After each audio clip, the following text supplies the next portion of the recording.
എടിയിലുണ്ട് എണീറ്റിട്ട് കളി കഴിഞ്ഞു എന്ന് പറഞ്ഞു. കുട്ടിൻ്റെ ഓപ്പോസിറ്റ് ഇരിക്കുന്ന ആൾക്ക് വരെ അത് മനസ്സിലായിട്ടില്ല. അപ്പോൾ മുതലാണ് ഞങ്ങൾ ഇവനെ ശ്രദ്ധിക്കുന്നത്. ചെക്കൻ ജയിച്ചിട്ടാ. ഹലോ, അസ്സലാമു അലൈക്കും. പുതിയ വീഡിയോയിലേക്ക് എല്ലാവർക്കും സ്വാഗതം. ഞാനിപ്പോൾ ഉള്ളത് ജംസ് സ്കൂളിലാണ്. TSൻ്റെ കീഴിലുള്ള മത്സര പരിപാടികൾ നടക്കുന്നുണ്ട്. അപ്പോൾ അതിലേക്ക് നമ്മളൊരു ഫ്രണ്ട് ചെസ് കളിക്കാൻ വന്നിട്ടുണ്ട്. അവനിപ്പോൾ 3-ാം റൗണ്ടിലേക്ക് സെലക്ട് ആയിട്ടുണ്ട്. വോയിസ് വരുന്നുണ്ട് കേട്ടോ. അടുത്ത റൗണ്ടിലുള്ള ഡിസ്കഷനാണ്. ഐഡിയ റൈസാണ് ഐഡിയ പറഞ്ഞു. കൂടെ അസ്കർ ഉണ്ട്, റൈസ് ഉണ്ട്, പിന്നെ പ്ലെയർ വോയിസ് അടുത്ത റൗണ്ടിലേക്ക് പോയിട്ട് നമുക്ക് ഞങ്ങോട്ട് പോകണം.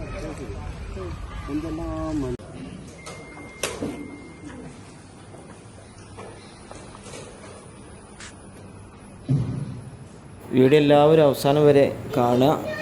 അവസാനത്തേക്കാണ് ട്വിസ്റ്റ് ഉള്ളത്. അവസാനത്തെ ആ കുട്ടിയുടെ കളി നിങ്ങൾക്ക് ഇഷ്ടപ്പെടുകയാണെങ്കിൽ എല്ലാവരും വീഡിയോ ലൈക്ക് ചെയ്യുക, ഷെയർ ചെയ്യുക. ഒരു 100 ലൈക്കെങ്കിലും വീഡിയോക്ക് അടിക്കുക.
വോയിസിൻ്റെ കളി ഇങ്ങനെ ശ്രദ്ധിച്ച്, പിന്നെ അവൻ്റെ ബാക്കിലുള്ള ഒരു കുട്ടിയുടെ കളി ഇങ്ങനെ ശ്രദ്ധിച്ചുകൊണ്ടിരിക്കുകയാണ്.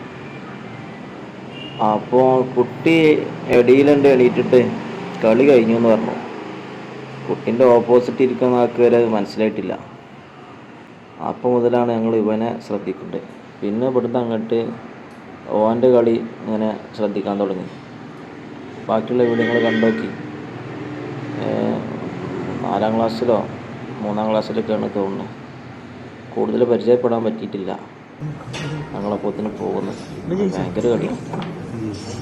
കുറച്ച് കളിയുടെ ഭാഗങ്ങൾ ഞാൻ ഉൾപ്പെടുത്തിയിട്ടുണ്ട്. ആ കുട്ടി നേരെ ഓപ്പോസിറ്റ് ഇരിക്കുന്ന ആളെ ശ്രദ്ധിച്ചില്ല നിങ്ങൾ. പ്രായം തന്നെ നോക്കി നിങ്ങൾ.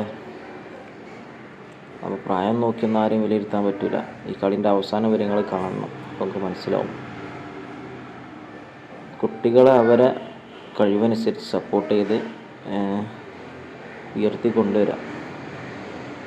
ഈ കുട്ടിയുടെ വാപ്പോടെ ഉണ്ടായിരുന്നു, പരിചയപ്പെടാൻ പറ്റിയില്ല. ഏതായാലും നിങ്ങൾ ഈ കളി അവസാനം വരെ കണ്ടോക്കി മനസ്സിലാവും. 3-ാം ക്ലാസ്സിലോ 4-ാം ക്ലാസ്സിലോ ഒക്കെയാണ് പഠിക്കുന്നത് തോന്നുന്നത്. പക്ഷെ കളി ഹൈ ലെവലാണ്.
ചെക്കൻ ജയിച്ചിട്ടാ.